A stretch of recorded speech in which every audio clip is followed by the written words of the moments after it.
Considérée par beaucoup comme la plus belle avenue de Paris, la Seine coule entre la rive droite et la rive gauche sur laquelle se trouve la célèbre Tour Eiffel. Mais sur la rive droite, voilà la place du Châtelet, tandis qu'apparaît sur l'île de la Cité la Conciergerie, prison de Marie-Antoinette sous la Révolution.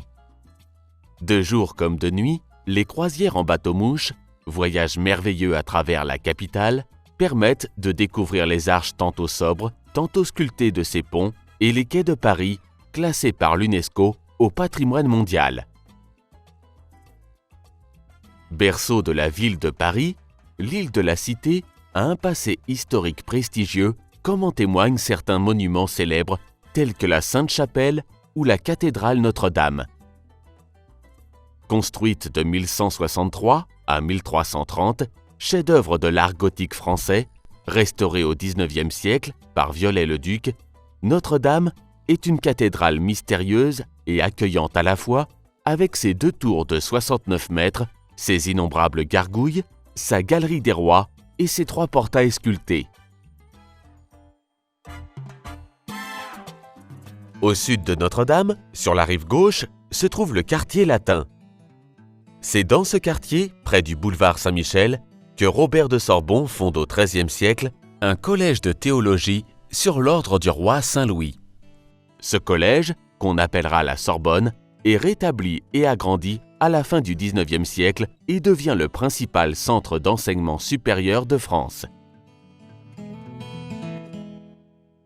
À quelques pas de la Sorbonne, on aperçoit le dôme du Panthéon que Soufflot a construit sur ordre de Louis XV au XVIIIe siècle et qui est destiné, depuis la Révolution, à recevoir les cendres des grands hommes de la liberté française.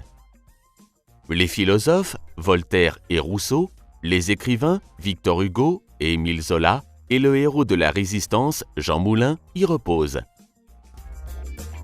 Construite en 2 ans pour l'exposition universelle de 1889, la Tour Eiffel est le monument parisien le plus universellement connu.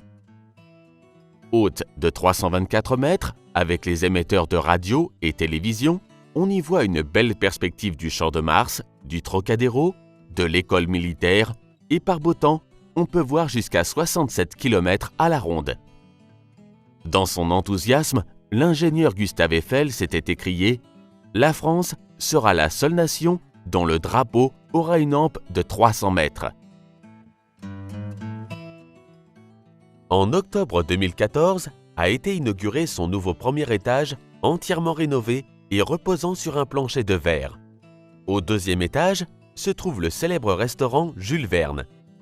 Sur la terrasse du 3e étage, on peut voir la reconstitution du bureau de Gustave Eiffel et contempler surtout la ville lumière illuminée.